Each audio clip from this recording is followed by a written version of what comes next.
Naïfs, nous l'étions tous. Nous sommes tous descendus de nos montagnes, la tête emplie de rêves. Nous rêvions d'inscrire la liberté dans tous les actes, la démocratie dans tous les cœurs, la justice et la fraternité entre tous les hommes.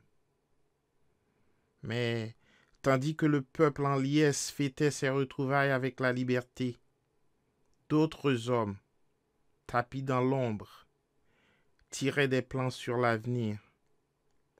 Et un bon matin, nous nous sommes réveillés avec un goût d'amertume dans la bouche.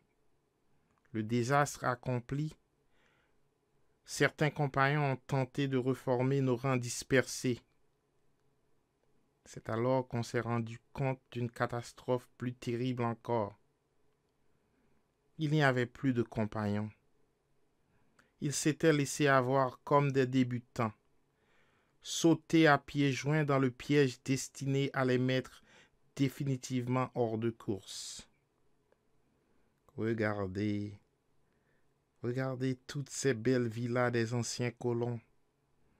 Choisissez les plus grandes. Prenez, licence de taxi. Prenez, bar, hôtel, restaurant. Prenez, empochez. Il y en aura pour tout le monde. Ne vous bousculez pas. Ou plutôt si, bousculez-vous. Faites des affaires. Entrez dans le commerce. Créez des entreprises. Les banques sont là pour vous financer. Empochez. Enrichissez-vous. Faites bombance.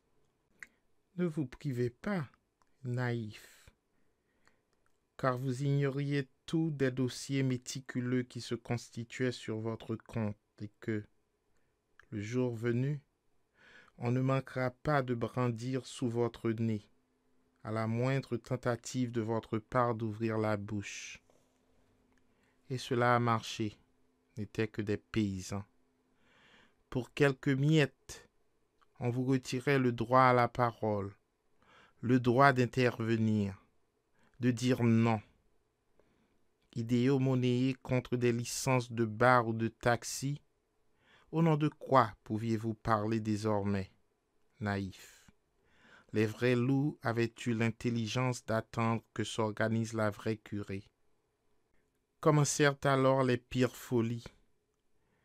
Le pays devenu un vaste champ d'expérience pour des théories venues de l'étranger, ridiculisait nos coutumes et notre religion.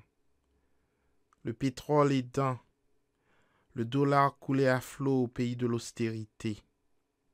Alléchés, de toutes parts accoururent les opportunistes, bardés de diplômes et d'idées nouvelles, toujours monnayables, l'échine souple et le langage brillant.